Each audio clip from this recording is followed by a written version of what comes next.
Hey guys, I'm back. Still Saturday morning. Well, it's almost noon.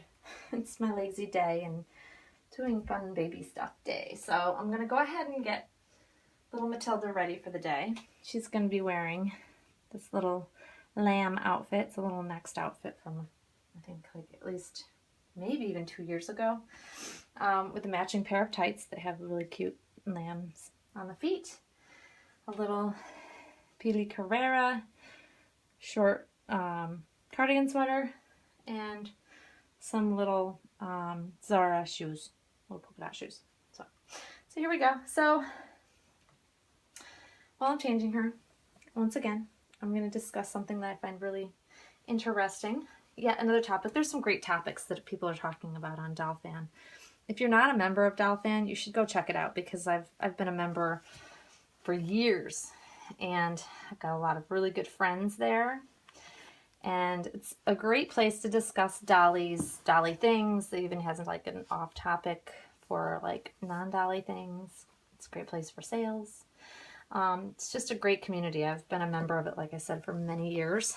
I'm an oldie, I guess you could say.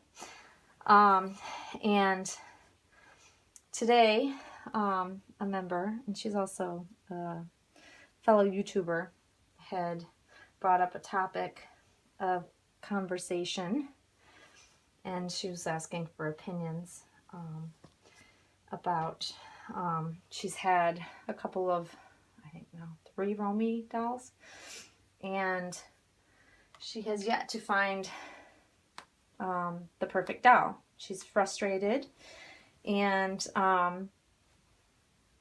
she's, you know, looking for people's views about her frustration with not being content because she doesn't like something about every doll she's had.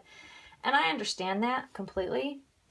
But to weigh in on something like that and to trying to chat with other, you know, YouTubers that are collectors, I think that, you know, I've had to ask myself the same question, because you know, if you're new to my channel, you may not know this, but if you've been watching right along, you've heard my discussions about, you know, I've had the Romy dolls, you know, my ideas of what the perfect silicone is, and, you know, thank goodness we all like different things, because ultimately, you know, I thought if I had a Romy doll, then I would be happy and content, and I wouldn't want another doll. And then later found that Romy dolls, no matter how much you pay for them, they just weren't for me. I like one in particular, and you know, if I could ever have her, I might actually be tempted to spend the money on her, but there's really only one that I really, really love. It's just me. I have found my contentness in other dolls, and, you know, I've said this before, that money, you know, money doesn't buy happiness, and buying the most expensive silicone doll doesn't guarantee you're going to be content. I think, you know, some part of the discussion is that it's the nature of doll collecting, and it really is, but it's also a matter of finding out different dolls that you like, and it's not always about the amount we spend on them. And I've said that time and time again, that it's, you don't have to buy the most expensive doll on the doll market to be content. I'm proof of that. I have friends that are proof of that. And I'm not saying that Romy's dolls aren't absolutely stunning, gorgeous, beautiful. I've had to kind of defend myself because people have attacked me for even saying, how could you not be happy with a Romy doll? Well, it's my preference, and, you know, like I said, aside from the one, and I don't even know if when I got her I would love her or be content, it's just not my preference. That's it. There's no hidden meaning there. It doesn't mean that I don't think Romy is like the most amazing sculptor, because she is. But when I've had her dolls, they just weren't, you know, what I found to make myself content with what I have in my collection. But then again, are we ever really content, so to speak? I don't know. It makes one wonder. But ultimately, collectors have to find what they like about dolls to find their contentness. And because, you know, sculptors keep coming out with more amazing and more realistic and detailed babies, I feel like, you know, it's kind of just like what someone else said. It's the nature of doll collecting. The more people come out with, the more we want other dolls. So how can we ever possibly say we're content, really? Because we're always collecting the next best thing. So I think that also makes it hard for collectors. And there are some that never part with their dolls. They buy them, they keep them forever.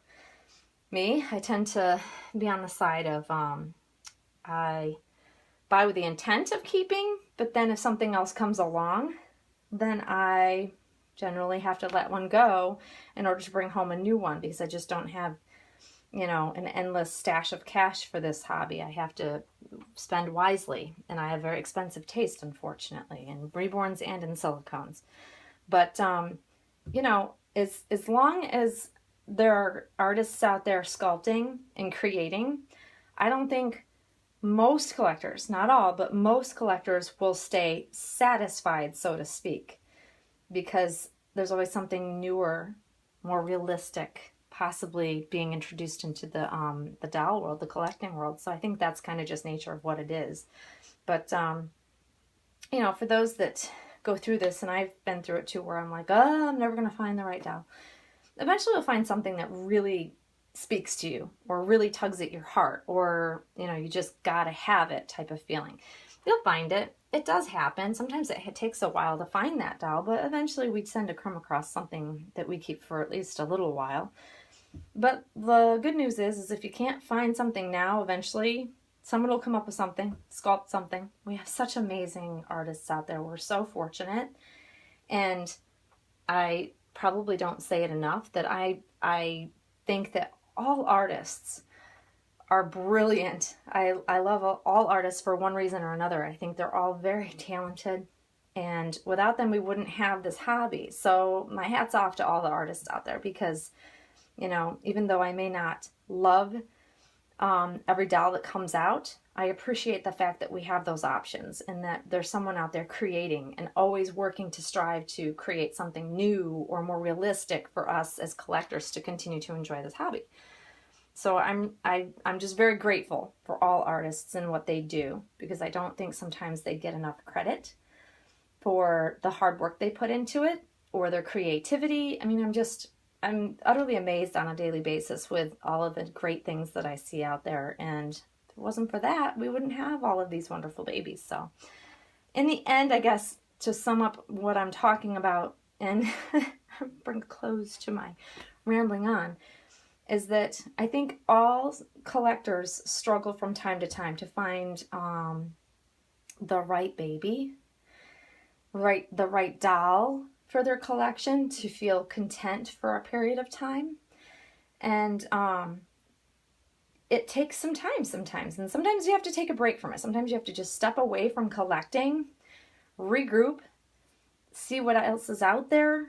Don't buy anything for a while till you kind of, you know, keep looking to see something that really, really, really catches your eye, and go from there. You know, sometimes taking a break is what people need, and I have done it a couple of times in my past, because I've collected for years and years and years and years, and there's times where I've taken a break and not even had a single doll in my house, or had times where I have dolls in the house and they just don't even take a step in the nursery, and I don't even pretend they're here, just because I need to have that break. And then when I come back to the hobby, I'm more, I guess, I don't want to say refreshed, but sort of, so to speak. And then I see all the new things that are out there, and then I find a contentness that I didn't have before. So people go through this, collectors go through this, I think, more so than not. Many people are just not talking about it openly. They just kind of disappear from the collecting world for a little bit, and then they come back at a later time, and some never come back. So it's really just what's up to you and what's right for you. But, you know, we all go through it. So you're in good company. Happens, is what it is. It's part of, I think, collecting anything. You know, you go through good phases, bad phases of, you know, what we like, what we don't like, and if what we like is out there at that current time. So, all right, I've rambled yet again, and I didn't mean for this to be like a 10-minute long video, but let me show you baby Mathilda, because she looks adorable. So the outfit is from Next. Like I said, I got it a couple seasons ago, like a couple years ago. I think it's at least 2 years old now. And what's hard to kind of see is it's not bunching around here. It's actually the ears. The little tights are supposed to stick out there because they're the ears for the little lamb. So they're just peeking out top of her little Zara crib shoes. So she looks really adorable, and it's going to be a nice day out today. It's fairly warm for a fall day, like in the high 60s, so we'll take it. I know it's going to be cold, so I'm just going to get every bit of nice weather I can. But she looks great in gray. Just like I said before when I've changed her in different outfits, every color I put on her, she looks really, really nice, and she's one of those versatile babies. Can wear just about anything. All right, guys. So I hope you all enjoy your Saturday. I know I am thoroughly enjoying mine, and yeah, sorry for rambling. I just like to chit-chat about stuff, so I will see you guys all soon. Thanks for watching. Bye-bye.